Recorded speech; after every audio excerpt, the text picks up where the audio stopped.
नमस्कार. तर आजची मोठी बातमी म्हणजे 10 एप्रिल 2026 पासून 11वीची ऑनलाईन प्रवेश प्रक्रिया अखेर सुरू झाली आहे. आता हा एक खूप महत्त्वाचा टप्पा आहे नाही का? म्हणूनच ही सगळी प्रक्रिया अगदी सोप्या भाषेत कशी पार पाडायची हेच आपण आज समजून घेणार आहोत. तर बघा, ही पूर्ण प्रोसेस आपण 5 सोप्या भागांमध्ये पाहणार आहोत. म्हणजे अगदी रजिस्ट्रेशनपासून ते तुमचं ॲडमिशन कन्फर्म होईपर्यंत सगळं काही स्टेप बाय स्टेप क्लिअर होईल. ओके. पुढे जायच्या आधी एक गोष्ट क्लिअर करतो. आपण जी काही माहिती इथे बघणार आहोत ती सगळीच्या सगळी महाराष्ट्र शासनाच्या अधिकृत माहिती पुस्तिकेतून घेतलेली आहे.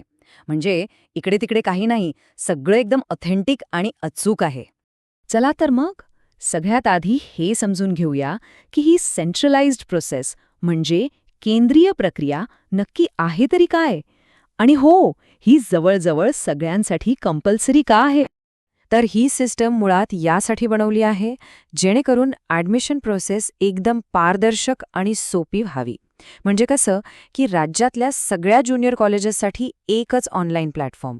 त्यामुळे काय होतं, सगळ्यांना समान संधी मिळते, कुणावरही अन्याय होत नाही. मग आता प्रश्न येतो की या सगळ्या प्रवासाची पहिली पायरी कोणती? आणि गंमत म्हणजे ही पायरी तुम्हाला 10वीच्या रिझल्टची वाट न बघता आत्ताच्या आत्ता पूर्ण करायची आहे.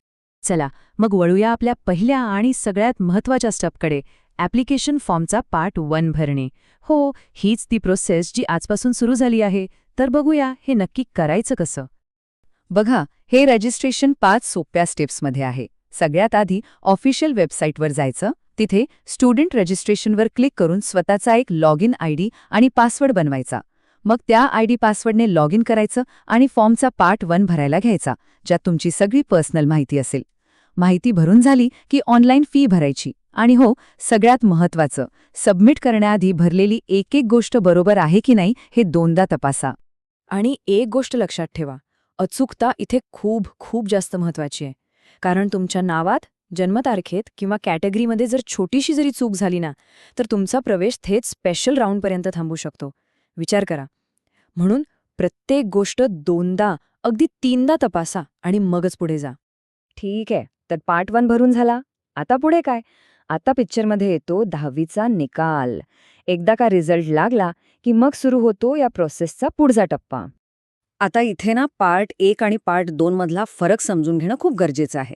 बघा, पार्ट ए म्हणजे काय, तर तुम्ही कोण आहात याची माहिती, तुमची पर्सनल डिटेल्स. आणि हे कधी करायचंय? निकालाच्या आधी.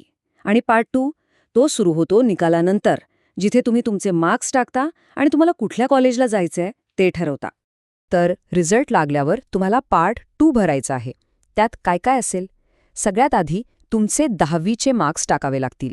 अर्थात स्टेट बोर्डच्या विद्यार्थ्यांचे मार्क्स बऱ्याचदा ऑटोमॅटिकली येतात. मग तुमची स्ट्रीम निवडायची, आर्ट्स, सायन्स की कॉमर्स.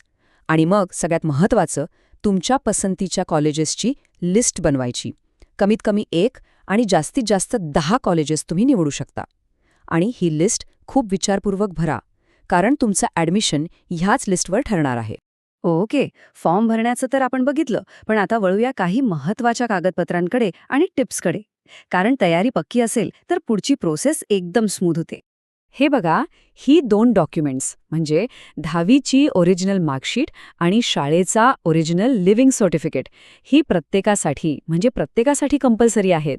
तुम्ही कुठल्याही कॅटेगरीचे असा किंवा कुठूनही आलेले असा, ही 2 कागदपत्र लागतीलच.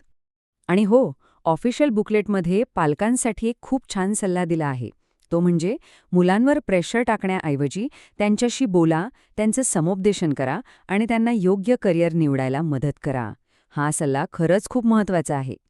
चला, आता समजा कॉलेज अलॉटमेंटची लिस्ट लागली. म्हणजे तुम्हाला कुठलं कॉलेज मिळालं हे जाहीर झालं. आता आपण आलोय अगदी शेवटच्या टप्प्यात. आता वेळ आहे तुमची जागा पक्की करण्याची. हे अगदी सोपं आहे. 4 स्टेप्स आहेत. पहिलं, तुमच्या स्टुडंट लॉग इनमध्ये जाऊन चेक करा की तुम्हाला कुठलं कॉलेज मिळालंय. दुसरं, जर तुम्हाला ते कॉलेज आवडलं असेल तर प्रोसीड फॉर ॲडमिशन या बटनावर क्लिक करा.